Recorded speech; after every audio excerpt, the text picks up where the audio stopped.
Crosby, Michael.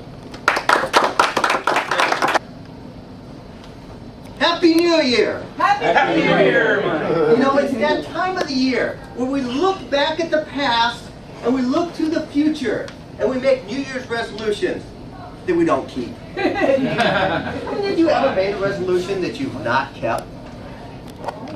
Some of you are lying, I know that. Or maybe you're like my friend who kept making resolutions. The first year said, I'm going to read 20 good books this year. The next year he said, I'm going to read 5 books. The next year he said, I'm going to read a comic book. All right. Yeah. Or maybe you're like my other friend who said, I'm going to be a better husband to Jane.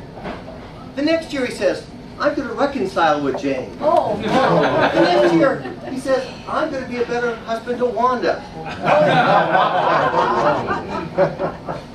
But maybe you have a goal that you don't want to compromise on. Or you have a goal that you don't want to quit on. Because lots of times when we get into those modes, we just decide we're going to give it up. We're not going to make any more resolutions. We're not going to have any more goals. Do you have one like that? That you don't want to give up on? I'm going to give you a key to help you keep those resolutions. Go back with me in time to 1994. I was the brand new cross-country coach at Iowa University. This was not a good team. To be quite candid, we were bad. But I had a goal. I wanted the team to compete at the NAI National Cross Country Championship. But I had a whole bunch of things between me and that. First of all, I had to get first or second in the conference. To do that, I had to beat the other schools. I had the least amount of scholarship money out of all 10 of the schools. All the other coaches were full-time. I was part-time. I still had to do my real estate job. I had no master's degree. All the other coaches had master's degree in exercise physiology. How am I going to get from here to there? So I remember at the end of the first year, we hadn't gotten very far. And I was standing at a meet, and I was talking to the coach who had won the conference championship 3 years in a row and taken his teams where I wanted my teams to go. And I remember looking at him and thinking, what are you doing? And that's really not quite the way I was thinking, what are you doing? Please help me! That was the feeling of what I was saying to him. You know, it worked out really well. And I'll tell you the results in just a moment. But he was doing exactly what I wanted to do. That made him a perfect coach for me. Sometimes, though, when you're looking for a coach, and this is my point to you, if you have a desire you want to get a coach. Get a coach. But what do you look for sometimes when you're looking for a coach?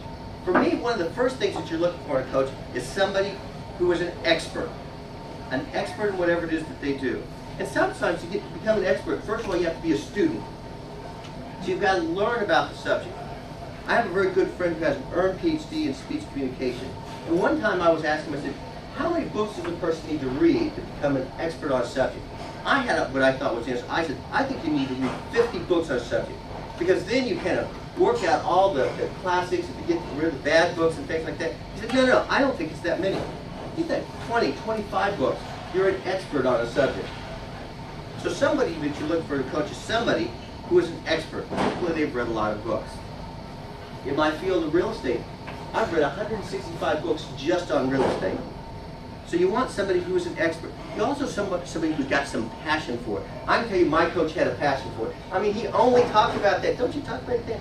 But somebody who has a passion which blends with that expertise.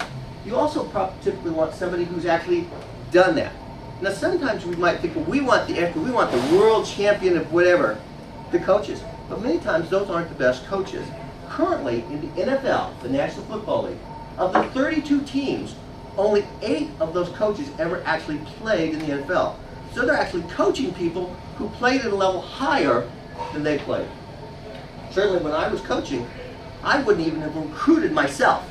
Everyone that I coached ran faster than I ever ran in college.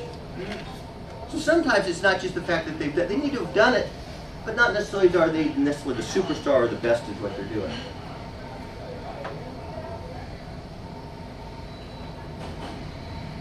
But you know, you may have that goal, and you're looking for them. But there can be a dark side to coaching as well, and I want to warn you this, since you are my friends. At least most of you are my friends. Now, some of you are guests, so I don't want to be presumptuous. There's a dark side to coaching as well. There are coaching programs out there that will coach you into almost anything you want to do in life. But one of the problems is lots of times you don't get the expert coach. You get somebody you get passed down to, and you're on the phone with them, you're paying your $500 a month, and they're reading from a script. So you want to be really careful that you're not getting your money's worth. So that you're getting the person. Well, I don't really like those kind of coaches who go through vast coach programs. I want to talk to whoever that expert is and get that knowledge transferred to me. The other dark side of that is what I call the desire side. Remember I said I was over here and I had a goal? I'm going to give you a different word for that. I had a desire. And desire has an emotional component to it, not just a logical component to it. In the famous book, Think and Grow Rich, the very first step of his 13 steps to succeeding at whatever you want to do is desire. You have to have desire. Because the reality is the coach is one of the keys to getting there. But if you don't have the desire, it's still not going to quite work for you. I was once in a coaching program. Well, this is my copy of Think and Grow Rich. I've kind of marked it up just a little bit. So, the poor, well, but that's my copy. I was once in a coaching program for real estate. We were doing some software stuff. I paid $3,000 for this program, and it was a 12-week program. Somewhere into the program, about week 8 or 9, the guy said, "You're in the top 5% of all the students that we get." I said, "Well, why am I so far up?" He goes, "Because most of the people drop out somewhere about week 6.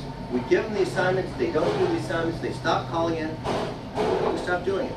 So there's a combination. There's still the idea that on your side you have to have desire. But if you have the desire, the coach can overcome almost all the obstacles that you need to get there. Have you thought about what that goal is that you might want to do? Have I said enough times that you need to get a coach? But some of you might be thinking, I really don't have anything that I want to do. So I'm going to make it easy for you. I'm going to give you a couple goals that you can have. I promise you, whether you have any desire or not, whether you have a coach or not, that you could achieve. Here's some suggestions for you for this next year. First of all, gain weight.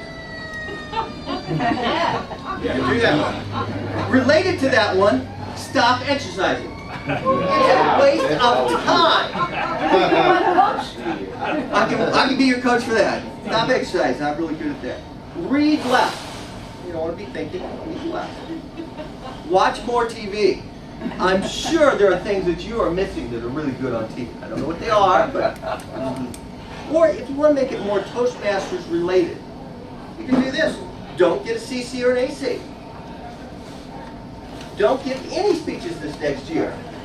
Just pay your dues and come to the club. Don't get any better. But if you do want to get better, make sure you have desire and get a coach. Mr. Toastmaster.